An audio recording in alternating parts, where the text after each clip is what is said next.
如果一个人他不相信信念可以创造一切，那么会变成怎么样？如果他100%相信信念没办法创造他的现实、他的实相，那么这一个信念同样会产生作用，同样会创造现实。所以这个信念就会造成他的信念，一般的信念都没办法创造他的现实。这个还是来自于信念创造现实的这个法则里面，并没有改变。那他会觉得说，在我的世界里面都不是这样，我的信念都没办法创造现实。我想我的想法认为这样，但是到时候并不会出现那个结果，因为他内在有一个更深更强大的信念，他认为他的信念没办法创造出现实，而且他可能完全相信一切都是来自命运，根本不是自己能够创造、能够主导的。他100%相信这个，所以他还是会创造出这样的机制，整个机制还是他自己创造出来的，一切还是离不开信念创造实相这个机制。信念创造实相这个法则很有趣。这么说好了，有些人，尤其是在中国啊、台湾啊、东方人，他们都相信说人死后，然后会下地狱，然后由阎罗王审判，那审判你一生的罪过、功过，然后做出一个结论这样。对于他们来说，他们死后真的会遇到这个情形，真的会遇到，这个就是他信念所显化出来的实相。所以这个真的很有趣。很多人认为说，我死后然后会下地狱，然后会有阎罗王审判，真的会发生。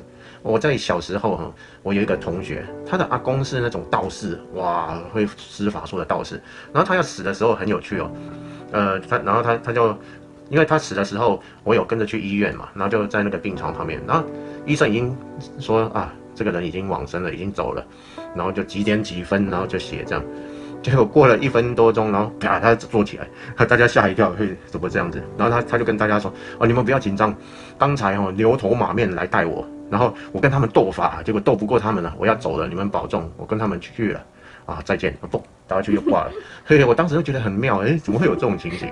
后来慢慢我才知道，如果你相信什么实相，真的会实现，尤其是在死后纯精神的状态，你会马上实现那个实相出来，很有趣的。对啊，所以不要再说什么别人是神经病了，搞不好是真的，人家真的有看到，因为人家相信。对，人家相信。对啊，因为大部分一般人就是会相信神经病嘛，那神经病就是什么？就是智商很低，然后精神出问题，然后常常看到幻觉。对，一般人会相信有幻觉这回事。然后就说就是因为神经病，所以才会相信这些啊，所以导致说看到幻觉啊，很可怜什么什么的。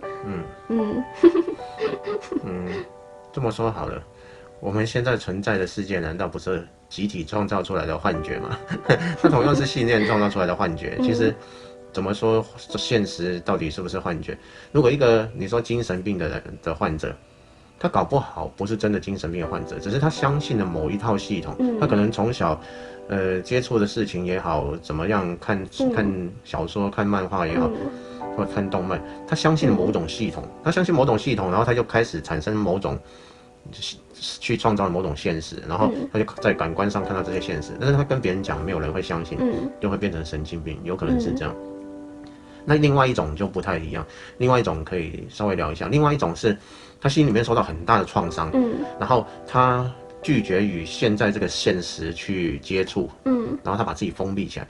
在他封闭起来那个世界，他会把它当成是真的。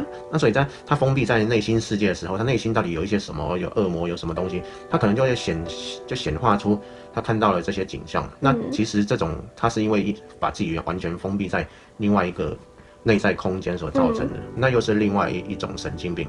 这种病人很多，同样是显化法则，而且我怎么听过，就是有人说，还是书上，还是网络上说什么，大部分的人都有精神病、神经病、精神病。这么说好了，如果这有点像我们活在一个大部分的人如果都喝醉的情况下，然后只有我是清醒的，那他们一定会说我是醉的，我是喝醉的。对啊。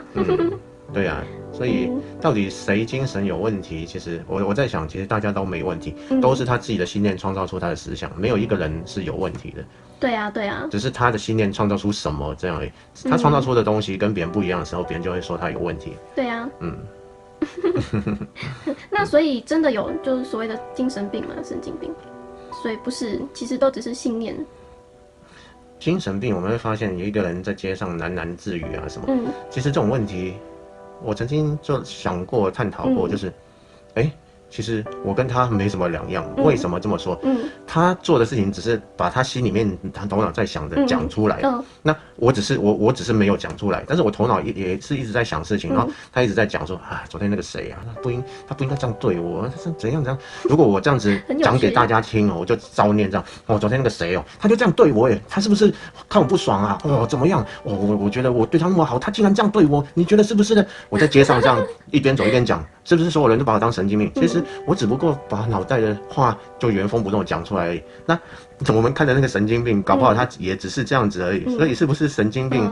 其实是我觉得，对呀。所以神经病跟正常人唯一的差别就是，唯一的差别只是他有没有把内心的话讲出来之类的。对啊，往往是这样，很多情况会是这样。所以其实每个人都是神经病。